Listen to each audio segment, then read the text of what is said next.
بسم الله الرحمن الرحيم. معلومات عن القائد العظيم صلاح الدين الأيوبي من قراءة وتجميع المؤرخ بسام الشماع وعضو اتحاد الكتاب. 199 معلومة.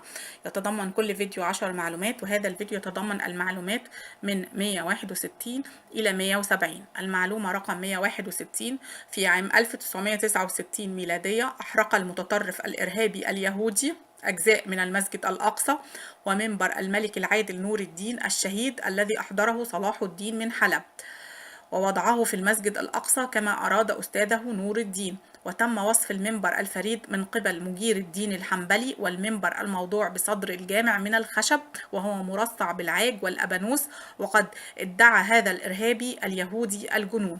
المعلومة رقم 162: تم إنقاذ أجزاء من المنبر وتم وضعها في المتحف الإسلامي بالمسجد الأقصى، وتم عمل منبر آخر جديد.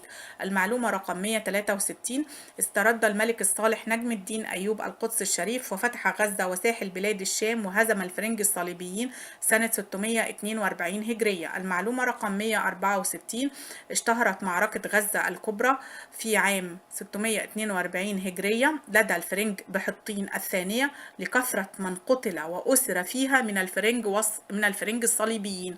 المعلومة رقم 165: الملك الصالح نجم الدين محرر القدس وغزة هو السلطان الملك الصالح نجم الدين أيوب ابن الملك الكامل محمد ابن الملك العادل أبي بكر ابن أيوب. المعلومة رقم 167: الأقصى هو اسم لجميع المسجد مما دار عليه السور. المعلومة رقم 168: أزال وحطم صلاح الدين الأيوبي التماثيل التي وضعها الفرنج إبان احتلالهم للقدس، وأزال التعديات والمنكرات ومحى الصور. المعلومة رقم 169: لم تخرج القدس من أيدي المسلمين منذ تحريرها في عام 642 هجرية بقيادة الصالح نجم الدين حتى الحرب العالمية الأولى. المعلومة رقم 170: من فتوحات صلاح الدين طبرية، حيفا، عكا، الناصرة، الرملة، قيسارية، يافا، عسقلان، غزة، كوكب.